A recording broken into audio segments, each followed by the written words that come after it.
मित्रों, ये बात तो आप सभी जानते हैं कि संपूर्ण महाभारत में अर्जुन जैसा महान धनुराज शायद ही कोई और था। मगर क्या आपको पता है कि महाभारत के महान योद्धा अर्जुन को कभी किन्नर बनकर भी रहना पड़ा था। दरअसल ऐसा स्वर्ग की अप्सरा उर्वशी के श्राप के कारण हुआ। लेकिन क्या था वो श्राप, चलिए जानते हैं। दोस्तों, ये उन दिनों की बात है जब पांडव वनवास में थे। सभी पांडव भाइयों ने वेदव्यास जी के आश्रम की ओर आगमन किया और उन्हें अपनी सारी तकलीफें बताई। इस पर वेदव्यास जी ने युधिष्ठिर से कहा कि अगर तुम पुनः अपना राज्य प्राप्त करना चाहते हो तो उसके लिए दिव्य अस्त्रों की जरूरत पड़ेगी, क्योंकि कौरवों के पास द्रोणाचार्य, भीष्म और कृपाचार्य जैसे महारथी हैं। इसलिए बिना दिव्यास्त्र प्राप्त किए आप उनका सामना नहीं कर सकते। तब युधिष्ठिर ने वेदव्यास जी से पूछा कि हम यह दिव्य अस्त्र कैसे प्राप्त कर सकते हैं। इस पर वेदव्यास जी ने कहा, आप सभी भाइयों में सिर्फ अर्जुन ही ऐसे हैं जो देवताओं को प्रसन्न करके दिव्य अस्त्र प्राप्त कर सकते हैं। इसलिए अर्जुन को कड़ी तपस्या करके सभी देवताओं को प्रसन्न करना होगा और उनसे अलग अलग तरह के दिव्य और अलौकिक शस्त्र प्राप्त करने होंगे।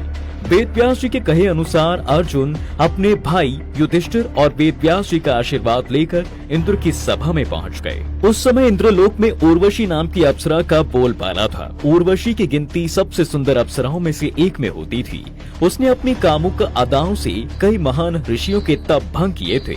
ऐसे में जब उर्वशी की नजर अर्जुन पर पड़ती है तो वह उन्हें देखकर मोहित हो गयी। अवसर मिलते ही उर्वशी ने अर्जुन से बोला कि हे अर्जुन, आपको देखकर मेरी जाग गई। अंततः आप मेरे साथ विवाह करके मेरी को शांत कर दीजिए। ब्रह्मांड की इतनी खूबसूरत अप्सरा द्वारा प्रेम प्रस्ताव मिलने पर भी अर्जुन शालीन खड़े रहे। उन्होंने उर्वशी को कहा, हे देवी, आप मेरी माता समान है। हमारे पूर्वज ने आपसे विवाह कर हमारे वंश का गौरव बढ़ाया है। आप पुरु वंश की जननी हैं। मैं आपको प्रणाम करता हूँ। अर्जुन की ये बात सुनकर उर्वशी को काफी ठेस पहुंची।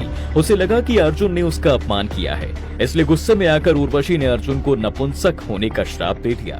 श्राप देते हुए उर्वशी ने कहा, तुमने नपुंसकों जैसी बात की है। अंततः तुम्हें मैं श्राप देती हूँ कि तुम 1 वर्ष के लिए पुंसत्वहीन रहोगे। और फिर उर्वशी वहाँ से चली गई। ये बात जब देवराज इंद्र को पता चली तो उन्होंने उर्वशी को बुलाया और कहा, तुम्हारे अर्जुन के पूर्वजों से थी, इसलिए उसका तुमसे बनाना धर्म के विरुद्ध था। और इंद्र ने अर्जुन के इस कदम की काफी सराहना भी की थी। साथ ही उन्हें ये बताया गया कि उर्वशी का ये श्राप भी भगवान की इच्छा थी, जो तुम्हें अज्ञातवास के दौरान काम देगा।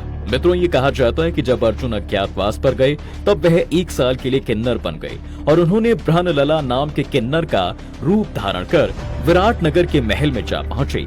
अर्जुन ने विराट नगर में किन्नर बनकर राजा विराट के यहाँ सेवक के रूप में काम किया तथा उनकी पुत्री उत्तरा को नृत्य भी सिखाया। और अज्ञातवास के बाद उत्तरा के गुणों से प्रसन्न होकर अर्जुन ने अपने पुत्र अभिमन्यु से उत्तरा का विवाह भी करवाया। तो दोस्तों, आज के लिए फिलहाल बस इतना ही। अगर आपको हमारे द्वारा दी गई ये जानकारी पसंद आई हो तो वीडियो को लाइक करके ज्यादा से ज्यादा शेयर करना बिल्कुल ना भूलें। धन्यवाद।